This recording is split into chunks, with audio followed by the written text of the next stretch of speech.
Love HBO Divorce? So do we! We're here talking episode 8. Join us. You're tuning into the destination for TV superfan discussion, AFTERBUZZ TV. And now, let the buzz begin. I like it. It's great. Good pick. She don't throw any t-shirt on. Very nice. And walk to a bar. Do you know this? Not really, but I like the tone. I like the mood. It's Dirk Bentley, and it's a song called Different for Girls, and he's a country artist. And if you've listened to any country recently, it sounds a lot like pop. Oh, okay. Because it sounds like it could be in the show. Yeah. That's why I was like, it wasn't, right? It's Different for Girls. Oh, I like it. This is perfect for this episode because it's like how they're handling it differently. Absolutely. Yeah. It's a great song, and there's a lot of truth in it. And it talks I about like it. when their hearts get broken, what guys do, and when their hearts gets broken, what girls do. Perfect. And if you listen to the song, which is great, again, it's Dirk Bentley, Different for Girls. A guy goes, they talk about the guy can like get ready and want to go to a bar and say to his friends, I've got to get laid tonight. Whereas a girl might be just sleeping all day, not leaving her house. And I had to, of course, ask a couple guys I knew, would this be something a guy would do? Like, yeah, they're going to get over it very different. And I think we saw a lot of this in this episode, episode 8, season 1 of HBO Divorce. I think one of the best episodes Yes. we've seen. Hands down, Excellent. correct? Excellent. They're just getting Yeah. better and better. They are getting better, and especially I think this had a lot to do with the director. In this case, it was a gal named Beth McCarthy Miller, who was the director of SNL for 11 years. She's just directed tons of TV, comedic, from Community to 30 Rock, so she's very strong in this genre, and I think she nailed the tone that they've been trying to get all season. Yes, absolutely. There were a lot of, there's never anything like, tripping and fall. It's not like that kind of comedy. Yeah. It's just a very smart, subtle Right. comedy that it's so well done, and it's amazing how every episode I'm like, no, I can't believe it's coming to the end. I love every episode more and more. You More know than I what? loved last one. I do too, and I think particularly with this episode, there was a certain poignancy, and there is a little bit of comedy, but it was kind of what you would call sad comedy. And just a little shout out to the writer here. It's a guy named Hayes Davenport, and it's a writer who has not written so far on this show, but he again is a strong comedic writer, very prolific. He's written for Family Guy and Vice Principals, and he also co-hosts a podcast called Hollywood Handbook that I checked out, which is pretty funny. So the two of them I think made a great team. Yeah. And let's just kick it off right now. The opening montage was really kind of funny because it shows Frances cleaning out the space where Robert was and coming across some funny stuff like these really busty pictures of Julia Roberts, which is hilarious, and just being like, oh, gross. And then it shows, of course, Robert just kind of kickboxing and living in that home he's working on. And just, of course, Sarah Jessica Parker. Did you love her outfit when she's cleaning up? Oh, and she was in those like cargo pants. Yeah, with the boots on. Like, of course, she looks awesome cleaning up. Anything she wears, she looks amazing. I know. So isn't that a funny montage? Oh yeah, that's exactly, and I made that exact note. The different ways that they're both healing. Exactly. She's cleaning out, which is something, if we want to stereotype, is something the woman would do, and she's the one who's in the house, so this is her like therapy. And she finds the business forms envelope, which do not contain business forms, as we saw. What was that? That's what it said. It was the Julia Roberts. That is hilarious. And then, yes, of course, he's like getting physically strong in his mind and, changing his appearance. And yeah, it's just amazing how you can say that, cleaning is kind of it was an internal cleaning. And that's what women do. We kind of go introspective and we clean house. Yeah. And for men, or particularly in this case, the whole process has been such an affront to his manhood that now he's got to improve himself outwardly, change his clothes, and change the way he looks physically. So he feels that he has to improve that way, and that's how he's healing. So it was a really, it was an interesting dichotomy that was so well done, as the show does everything so well. And I think that a lot of people can relate to this too. Moving on, the next, if you did catch the episode, it was again a great episode. And one of my favorite actresses was in like the second scene where you see, of course, Frances out at a gallery, and there's this great actress named Sarita Chidari, who, of course, if you are a fan of Homeland, she does play Saul's wife, Mira, and she's been a favorite actress of mine a lot. I don't know why she's just not a huge star. It might be because she just doesn't want to be a big star, but she's I just think she's incredibly beautiful and hard to not look at when you see Sarita Chidari on beautiful. air. Isn't she really beautiful? And of course we see what happening here. Oh boy. Well, yes, what happened in this scene was looking good at this point.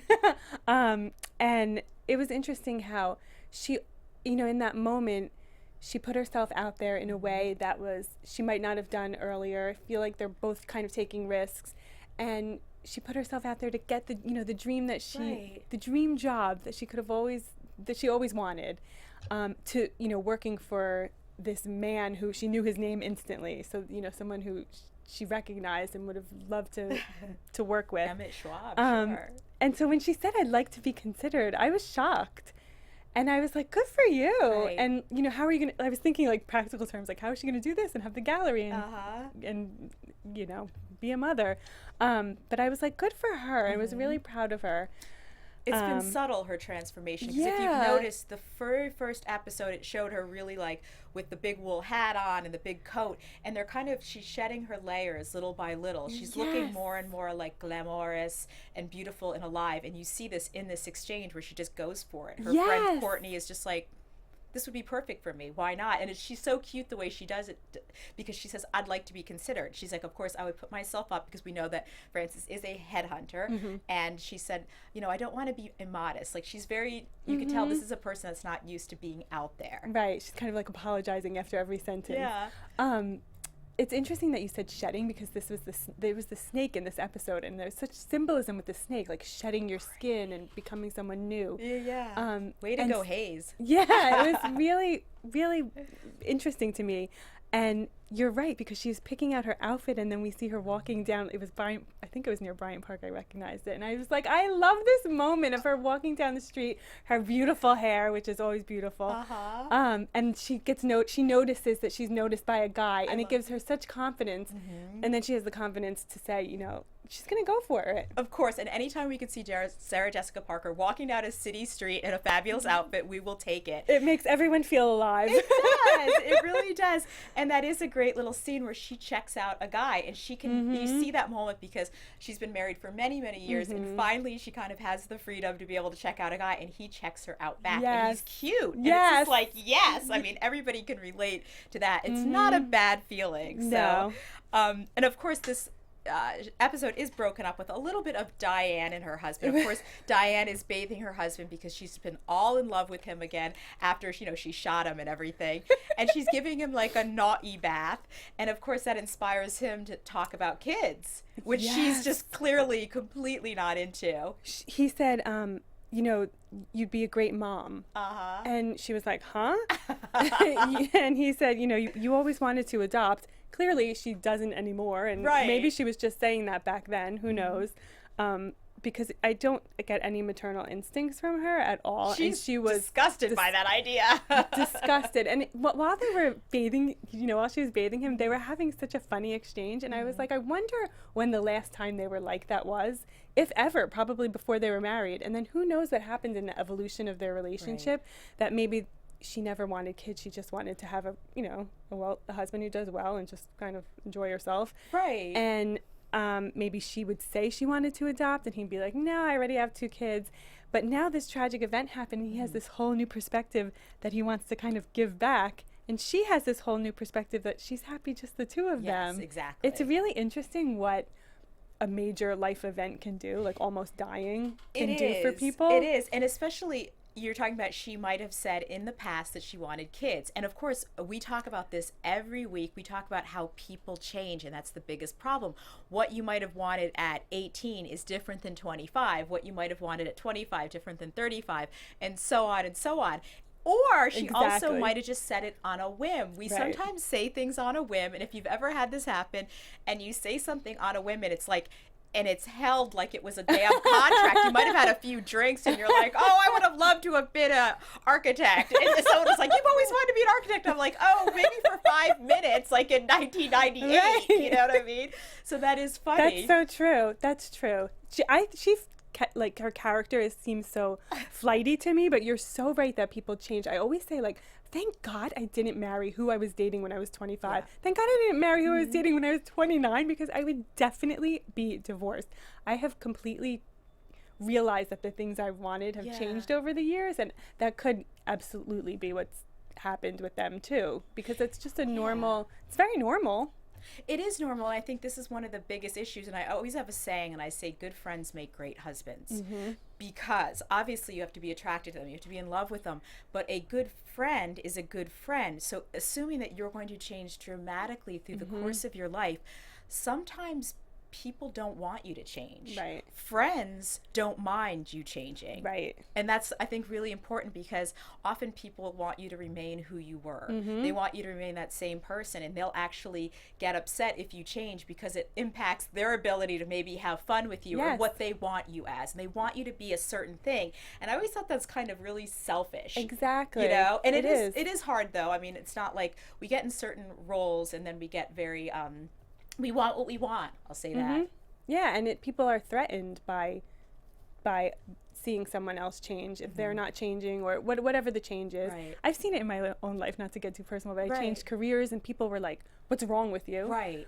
Nothing. And if you're my friend, you're going to be like, "Good for you." Not what's wrong with you, but that's okay, because people, they relate to you in only the way they know how. So okay, for them it was difficult, or Right. my husband and I don't want children. Right. That is so hard for people to accept. Does not And I don't compute, mind. right? Like, people can ask me, when do you want to have kids? And I have no problem like saying like, "Oh, and we chose not to have them." But you have to be okay with the answer. That's my thing.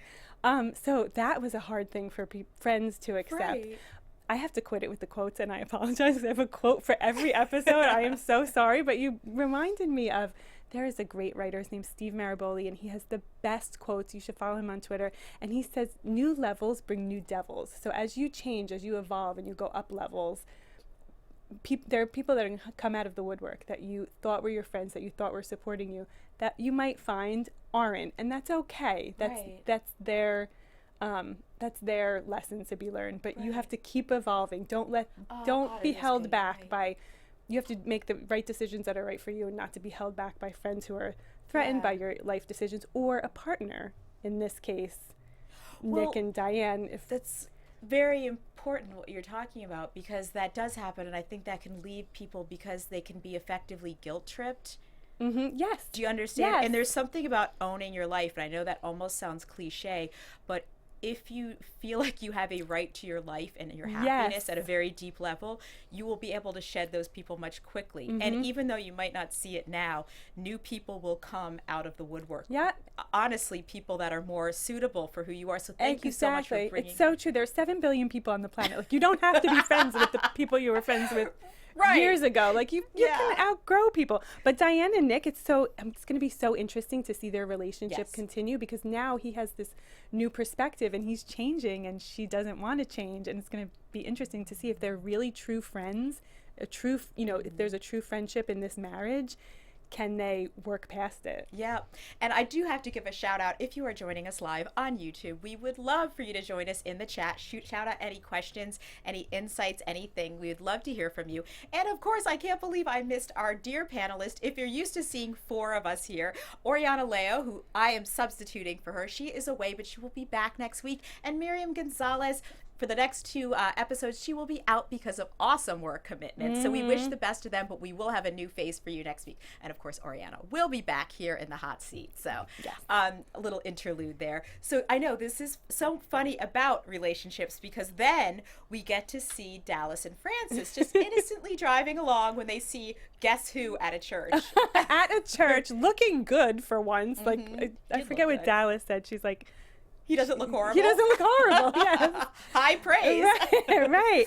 And he's with the kids at church, and she's just totally baffled. And it's like such a betrayal, because obviously they had never talked about religion, raising the kids a certain religion. This was so off the wall to her that it really felt like they caught him with another woman, like, or something. It felt like such a betrayal. And she just can't make sense of it. And that's where the humor is subtle, and it's not hammy. Again, shout out to the writers for doing that subtlety and getting this tone just right in this episode, where she's like, is there a bake sale? Is he getting his car washed? Like, what the hell is he doing at a church? Yes, genius writing. So it is very, very well. And of course, we see the next few scenes. We see Robert being super dad, breakfast in the diner, and then of course taking the kids to the archery range, asking a million questions. Like, did he ever care that much before? It doesn't seem like it. and the kids seem stoked though, Right. because we see them in the past. We don't see the kids a lot, but they usually seem somewhat blasé and just like, oh my God, get me away from these nutbag parents of mine. But they're actually really excited, and, Right. and you see Robert hugging his kids. He's actually being super dad, and it seems real. Did it strike you like that? It seemed a little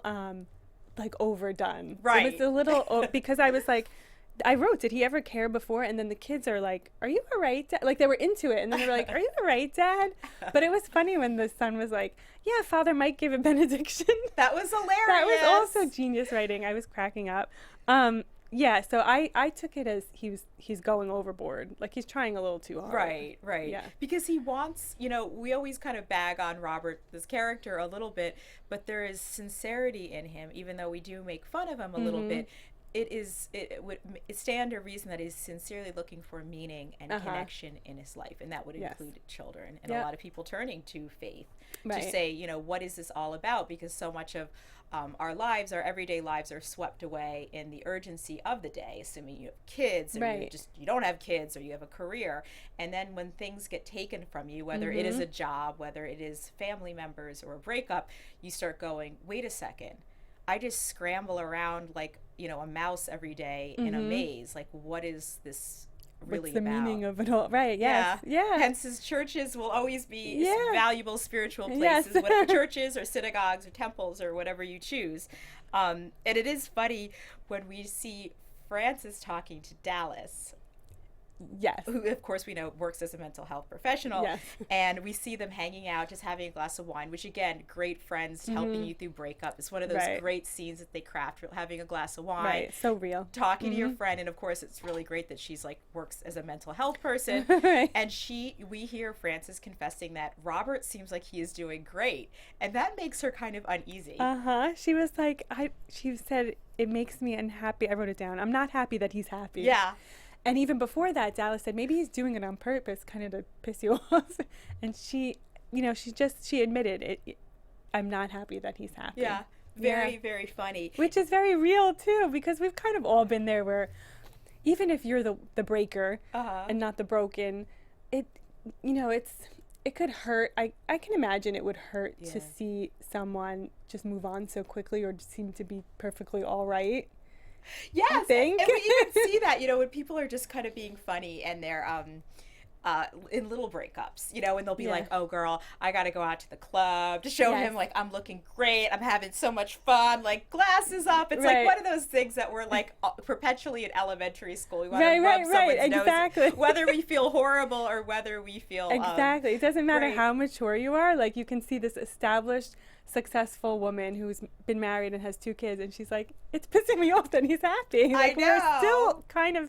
We're still kind of there. Right. Bit. It's like if you're watching this as a teenager and you're thinking that grown-ups like have it figured out. and that we like act in rational ways, it just doesn't happen. But there is a funny little interlude in here. As you know, Dallas does have a son, Cole, and they've had some kind of on and off. And Cole has a girlfriend named Riley, and we see this kind of like brazen, insouciant looking like teenager walking around the house, like very much like she owns the place, wearing boys' boxer shorts, and she just kind of acts like she owns the place, and she's just like introduces herself to Francis and Dallas. She's like, "Hi, I'm Riley, Cole's girlfriend," and it is so funny because Dallas is like, "Oh, look at her, she's a slut." It is hilarious. I don't know about you, but that behavior would not have flown in my house as a teenager. No way! Oh my God. If I as a girl, I would never do that in someone else's house. I would like ever put clothes on and be respectful. And in like if someone did that in my parents' house, they'd be like, "Who are you bringing home?" Yeah, I would not be alive at this juncture. No, that no was just way. So not allowed. And it is kind of funny. Again, to be personal for a minute, I remember a summer house, my brother actually, who was an adult, brought a longtime girlfriend home, and they actually slept in the same bed. They had gotten to the house really late, and my father was very, very upset with my brother. And he actually, I kind of really liked that he did this. At the time I was kind of just like, well, but he said, like, that's really disrespectful to do to your mother. Like Right. he found that very disrespectful Right. because they weren't married or engaged. So I'm like from a really old school I was- family. okay, that's but like very old school. cohabitation out of like, you know, bringing like a girlfriend home and like shacking up with her in your parents' house was like no bueno in my house. So and I just thought her behavior was she was so not warm. Like show some respect by being like, I don't know. She just had an attitude about her. She said she's rubbing her scent all over. Rubbing her scent. And as we know from the history that Dallas has with Cole, that is, again, it's a divorce situation, Yes. and sometimes Cole is not living with Dallas. So I think that this happens in divorces where sometimes children are holding their parents hostage because it's like, if you want me to come live with you, it's going to be like this. I'm going to be smoking pot. There's going to be girls walking around, and you kind of have to, like, Dallas is probably in a position where she has to, like, put up or shut up. Like, she can't say anything and kind of let this happen. So. Right, it's so sad. Yeah, it is a very, very sad one. But again, an episode where so much was covered so quickly. And of course, we have to get to the idea of the job offer. This was really sad because if you saw the episode, we know that Frances, this is a dream job and that she's very much in the running and very much probably going to get it. And the idea is there is an offer and what happens. And even Dallas delivery, I mean, she didn't mean it. I don't think she meant it intentionally, but she said, how much money? And she said, I don't want to talk about money, but it's very good. And then Dallas says minus Robert's half, which never occurred to Frances. And it was just like, God, like what bad timing. Like, couldn't she get this job like a year later or couldn't she have gotten it? Well, whatever. But I felt so sorry for her because I was like, what a damper. Well, we know that you are an attorney in addition to being an author and a host and other things we probably don't know about. So this would make sense that this would be considered, if I just won the lottery and I had not yet filed or been divorced, it'd be considered joint assets in most states, right? It depends on the state, and I know they're in New York. And I should have looked it up, but I can't remember exactly. But what her lawyer was saying seemed to make sense that it's like she's the man in this. This has happened to men for years. Yes, people talk about Bethany Frankel having to, her ex-husband lives in her apartment that she worked her whole life for. That has happened to men forever. Yes. It's just a fact. They were married, and now he's, the non-breadwinner is in the marital home, and it happens. But in New York, I'm pretty sure it's, what's yours is yours and what's mine is mine, that kind of thing. Right. So it could be, who knows? I don't know the law in New York. I should have looked it up. I'm sorry. And we do have we do have Dirty Deeds in the chat who talks about this being very much of a chick show, but I would have to disagree. Yes, there is a heavy female element here, but it really does talk about guys quite a bit because it does. We do see that, jumping ahead a little bit, you see Robert with his church group, and you see that he does what he just can't help but do. He confesses in that he's just he talks about Frances being somebody who cheated on him. And of course he does it in his typically uncouth, unthought out, really inappropriate way. Yes. But it is funny because when people are cheated on, they have a big desire to out the person. Yes. And this is really funny because I was reading about one of my areas of specialty is communication. So I'm always fascinated about us as humans and why we do what we do. And one of the reasons we actually gossip or we will talk behind somebody's back is because we somehow, if I'm gossiping about someone, let's say to you, I want you to help me with this problem, or I just want to just let off steam. So in a sense, Robert is outing and shaming Frances. Does that make sense? Yes, it totally makes sense. And it sounds... He wants to hurt her, and this is how he's doing it. He's going to smear her to like upright people. Right. And is there an element of like, it could be that he wants people to say, why would she cheat on you? Like, you seem so wonderful. Right. Like, kind of, he wants to feel better. Right. We talk about things, we communicate to understand and to feel better, right? And so I think he does it maybe to feel better, and maybe like you're saying, he wants them to be like, what a bad person, kind of to validate like, yes, she is. And so someone's going to be a victim and someone's going to be a villain, and he's definitely like doubling down on being the victim here and her being the villain. Like he said in episode 1, he's the Sandra Bullock and she's the Jesse James. Exactly. Yes. And you have to be really careful, because once you kind of put something out there about somebody else and brand them that, you can never bring it back.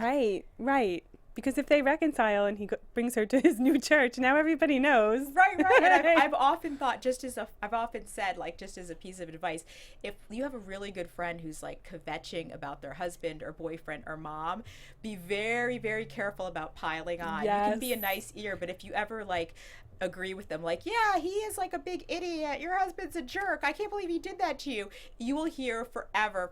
I know you know, your friend will come back and say, I know you think he's a jerk, because they will probably stay together, and you will be outed as the person who thinks he's a jerk, even if you were just being a sweetheart and just like helping your friend. Exactly. All of his misgivings will be forgotten, but she'll always remember what you said about him. I know that one time when you were just trying to get her to shut up. You're disagreeing with her. Yeah, okay, yes, he is. White flag, your mom's horrible. She's the devil's spawn, even though I don't think that. Right, I'll agree with you. You were beaten and put in a broom closet. I'm curious, if I can ask Dirty Deeds, if he was ever cheated on. I'm assuming he's a man. If he was ever cheated on, and how I'm curious how men deal with it if they're watching the show, if they would do the same thing and lash out to people, to strangers, essentially.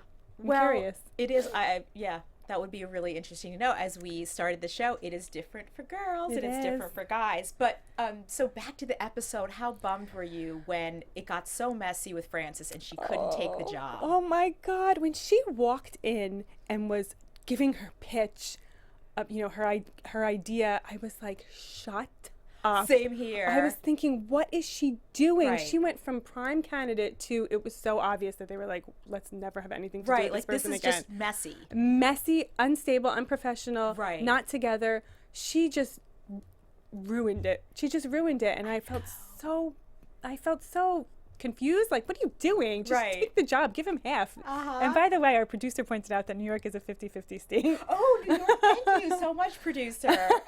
So, just deal with it, because this is your dream job, isn't it? You know, time is your most valuable. You can spend your time doing exactly what you want, so you have to give him half, whatever. But deal with it. Now she ruined it and ruined future context and future, but just acting like a lunatic. But here's the funny thing. I was with her the whole time because I saw her intent. You know, Frances wanted just to be straight with them. She wanted to work something out. She didn't think it was a big deal. But when you were kind of talking about messy, emotional, personal situations with work people, it just got, you saw how the conversation steamrolled. It just kept getting more and more complex as it went along. And even I'm not even following it after a while. So, a note to us all. We have to zippy.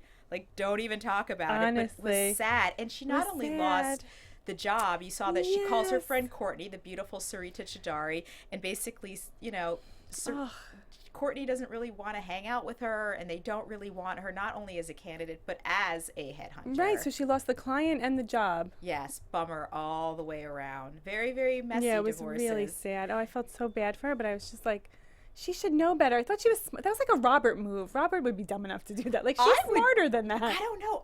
That's the thing, you know.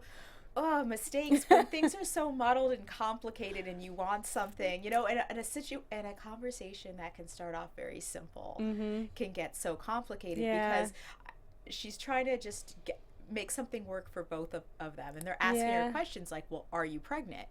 And she's like, no. And he's like, Emmett Schwab, her potential new employer, is asking her, are you sick? And she's like, no.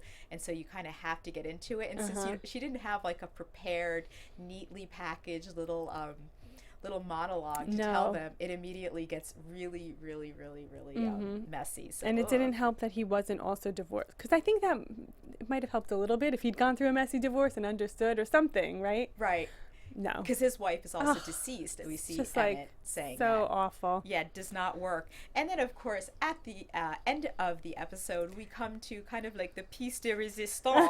How's that for bad French? We see Robert crashing Julian's, not just his lecture, but kind of confronting him. And if you've seen recent episodes of the show, we see that Julian is someone with whom Frances had a fling, kind of more than a fling, an affair. Yeah, with. she wanted to be with him. Yep, and Julian, as we can see all the time, Julian does this. He's a serial womanizer, and he likes to hook up with married chicks. And of course, he's giving this great very funny lecture about Eakins. He works at a university, and of course his prose is so funny because he's just showing pictures of Eakins nudes and talking about like their bodies. It's hilarious.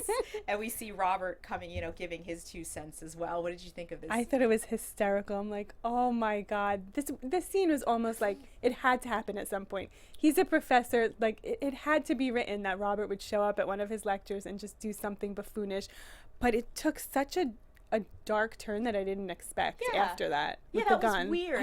It was so weird. Right. And I think the phrase of the week, however, is when Robert asks Julian a question about a painting, and he said, was it an object de perverted animal desire, when he's talking about this painter? So that was hilarious. He keeps thinking that Julian is French, and Julian is either South African or British. It's kind of like the mystery meat. We're not quite sure. We will find out before the end of this season. But we do see, of course, Robert confronting Julian in his house in a very dimly lit scene. Yeah, was it that, or was it after the lecture? After the lecture. Okay. Like he like followed him, right? And then he gave him the gun and said, he took out the gun. I was like, oh my God, what are you doing? So they've both done stupid things in this episode, really stupid. And he said, you know what to do. What does that mean? What? He's basically like kill yourself? He should off himself because it's so tragic and it's so terrible what Julian has done. Meanwhile, Julian almost doesn't even remember Frances's name because there's so many women. Oh, honestly, I'll never forget when Julian said, "How are the girls?" She has a boy and a girl. Like he does not care about her. He was nothing. She was nothing to him. And oh, Robert, like what are you doing? I like know. this took it to a whole nother level of where like Julian could call the police and be like, now right it was very passive aggressive too, because we see Robert, who gives him a gun, basically insinuates that he should do away with himself, and then he tells him that he forgives him, and he tells because Robert has been quote unquote being spiritual, and so he tells Julian not just immediately after that he should do away with himself, that indeed Robert forgives him for sleeping with his wife, and he gives him a big hug. So very passive aggressive, just like Jesus would do. I forgive you, and to take a gun and go kill yourself. Yes, very very it's a very bizarre scene. So bizarre, really out of the tone of the rest of the show in the series. I was like, this is really crossing the line. Like Julian should call the police. Right, and it's odd because we keep waiting I was expecting something more from Julian, and Julian just takes off. Yeah, he's such a coward. Such a little weasel. He is a weasel, and he just kind of doesn't care, though. We see this time and time again with Julian. Yeah, so maybe this isn't the first time a scorned husband, a jealous husband, has given him a gun and told him. And you know what? It really was a strange scene. And then, the episode kind of ends up where it started. Mm-hmm. Again, we see people grappling with loneliness and, moving on with their lives. Mm-hmm. And of course we see this sequence where we see Frances reading a book, because that's what we would do. Right. A woman would do something like that, and just kind of looking out the window and really pondering what is going on with her life. I'm so bummed she didn't get that job. Me too. I was thinking she'd have this big glamorous new chapter of fabulousness and a great job, you know? Because she does talk so much about having a job that would be very fun and something that would really fulfill her personal passions for once. So we hope that does come along for her. Right. And then we see Robert alone, of course, in his house, in the house that he's working on, and you see him actually injecting something. Wait. Oh, what was he injecting? He was injecting testosterone. Oh, right. We're wondering what he puts doing. It back in the refrigerator. Again, yeah, he's lonely doing his kickboxing. Yes. And we see him, of course, just alone doing his thing. And it's a really, I think they did a really great job. And Claire is actually joining us in the chat, and she talks about the acting being really good, but the show can be bizarre, and it's very serious that it's slapstick comedy. So it is this kind of back and forth. It's a very different show than we've seen. It is. It's not like anything I've watched. I watch too much reality TV, so I should probably not talk. But I love Girlfriend's Guide to Divorce. I love The Royals on E, and I love this show. And it is different than a lot of other things. Certainly different than Sex and the City. The tone is, Claire described it as, it can be jarring. I can see how that can be, and I think it was more jarring in the beginning. Yes, because sometimes you have to be. The show kind of has to teach you what they're going for, and it kind of takes a couple episodes. And I think it's gotten smoother I think. It has gotten smooth. That's a really good way to put it. And kudos to Sarah Jessica Parker, who has been in show business her whole life. I mean, I don't know if you followed her career. She was Annie as a little tiny thing. So she's been on Broadway, she's been on TV, and she's trying something very, very different. And I think it's a great, kind of very inspirational for all of us. And a lot about this show has been about being very different and being out of your comfort zone, whether it's making these big colossal mistakes that we saw in episode 8. Right, yeah. Because you know what? This is the situation. There's an experience base that we just don't have in certain parts of our life and in emotional areas. You don't, if you're going through a divorce that you never expected to go through, you have no experience doing that before. Right. So you're going to make mistakes, and sometimes you'll make huge colossal mistakes, but it's not the end of the world, you know? And I like that there is kind of a comedic bent, because you know what? Yes, she kind of misses out on the job of her dreams. Maybe something better will come along. Yeah. You know what I mean? Yeah. It's like, that's the thing. There's a certain element of forgiveness. Like, you know, and we sometimes, it's easy to be kind of on the outskirts, like we have the luxury of doing and saying, oh, I would have done A, B, C, and D. Right. But that's you know, so true. You know, in the end, it's like a dark room, and we're just trying to find out where the furniture is. Yeah, you that's know? so true. And it all always works out. It does. And I cannot believe it is episode 8. There are 10 episodes in this season, so we only have 2 more left. So we do hope you guys are going to stay with us, because the finale, which of course is in 2 weeks, is going to be great. There's so many of the writers, like Hayes Davenport, who are going to be part of that, and I believe we're going to have a special guest as well. But before we wrap up, I would love to just kind of get your, have you heard about any news or gossip Well, with I'm the always show? following Sarah Jessica on all social media, because I'm a psycho. She really is just on Instagram. But I think she was on something recent. I try to tape everything that DVR everything that she's on, but she's been on so many good podcasts. Like, she was on Mark Maron, and she was on Chris Hardwick's podcast, and she is so, the way she talks about her life and how everything's, and she was on Andy Cohen's show on Sirius. She's just so interesting. Like, she's really such an actress with such depth. Everyone has depth once you get to know them, but the way she just talks about her life and her career, and she's so gracious and so grateful. I could just listen to her I hope she does more in podcast interviews, because she's great to listen to. Yeah, she does. She's a great interviewee. And also, she's been doing kind of the late night rounds as well, and I just happened to see some kind of candids of her, you know, kind of going in and out of the studios, and she has her style's been really evolving too, which I think she looks great. And she's one of those women that I just think it's great in the sense that she is very much of a public woman, and she's got to be, I think, maybe approaching 50. See, I think she's like 52 or 53. And she looks beautiful, and she looks glamorous, and I love how, particularly in this show, we always see her in natural light, and we see a face that has so much character, and we don't see this a lot, I think, in mainstream Hollywood products. I see it much more in European shows that I like to watch, where they're not afraid to put the camera very close up on a beautiful face with a lot of expression, and when you see that more and more, you actually start to develop more of a taste and appreciation, where you start to see the beauty, because this is an area that has been underrepresented, because often your eye is just not used to it. Right. It's kind of like when you see a larger size model. Since we're seeing more and more of that, you get your eye trained more to the beauty, the aesthetics of different types of figures and different faces. And so I love that Sarah Jessica Parker is really representing mature, beautiful women. Right. She is. You said it perfectly. No wonder you study communications, because you face things so beautifully. I couldn't have said it better. No, and so I think this is, I think she's leading the path in that way. And I just love her face. I love everything she does. Everything. Like, everything she wears, the way she presents herself. She's just like a beautiful soul. I just love her. Yes, she is. She's very vivacious and fun. And also Talia Shire, she was actually someone we got to interview. If you do check us out on YouTube, AfterBuzz, we did a great interview. She was just very generous. And she's another one of gals I love. She's been working for decades professionally as an actress, came from a Broadway family, a performance family, and she's another woman.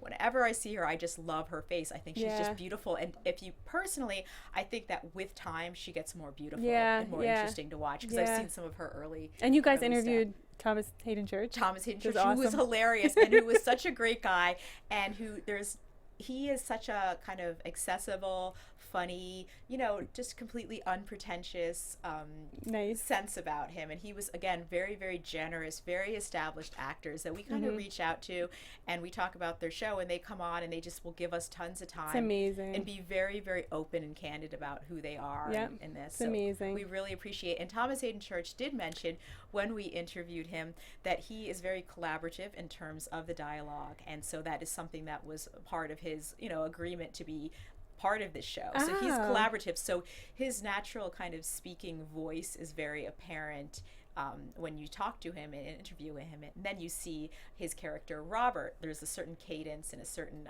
rhythm. That's so funny, because I could picture him like changing the dialogue to be himself, to make it funnier in his delivery. Exactly, because his delivery is hilarious. His turns of phrases are quite funny, and he delivers them very differently than anybody else. My husband was walking through the room while I was watching it last week when she said, and you're going to do something with a jumpy house, and he was like, first of all, it's called Fun Space. And my husband, who doesn't watch the show, was laughing. I'm like, you can tell it's like well written, but I think that also has to do with him as an actor. Yeah, very much Very so. funny. Well, we are going to be closing out this little recap we've been doing of episode 8. We are so excited that everybody joined us, and we have to ask little predictions. It's prediction time here. So next week, we watched the previews together, and it looked like... Prediction. Yes, it looked like, again, with the male and female role, that he was saying, I pick them up from school, I drop them off. Well, that's because she has the more demanding job, and we're seeing a woman taking on kind of what was traditionally the man's role, and vice versa. So that'll be interesting. That'll be an interesting discussion next week. Again, and it's reflected in society as well, because men are not staying in the same roles that they have likewise for women. But I think that there has been, and it's good to see, like an emancipation of what men are supposed to be, because I was actually reading about these guys that do such a great job of being like the stay-at-home dads, and they do it brilliantly. I mean, guys can really, really pick up this job and do a wonderful time with it. So anyway, my prediction is that I think that they are actually going to stay divorced. Throughout this whole season, we have been talking about, we kind of secretly hope that they'll come together because they loved each other and they were part of each other's life for so long. But I kind of think that they are going to find their own way, and it is going to work out. Oh, nice. Yeah, I question whether they'll come back together. I just don't know. Every week I'm like, oh, maybe they will, maybe they don't. I don't know. Yeah, this one did not bode very well for it. Just because, again, they're so different, but they seem to be maybe finding their legs a little bit after this huge, colossal life change, like we all do. Yeah, maybe you're right. So maybe they didn't do marriage so well, but maybe they'll do divorce great. Yeah, and maybe it'll afford them the ability to really kind of reach their own individual destinies, right? Yes. That's what it's all about. It is. Thank you so much for joining us. We really appreciate it. Do join us next week. By all means, leave your comments, questions, conundrums in the chat, and we'll hope to get to them next week. Thank you so much. From executive producers Maria Menounos, Kevin Undergaro, Phil Svitek, and the entire AfterBuzz TV staff, we would like to thank you for listening to the AfterBuzz TV network.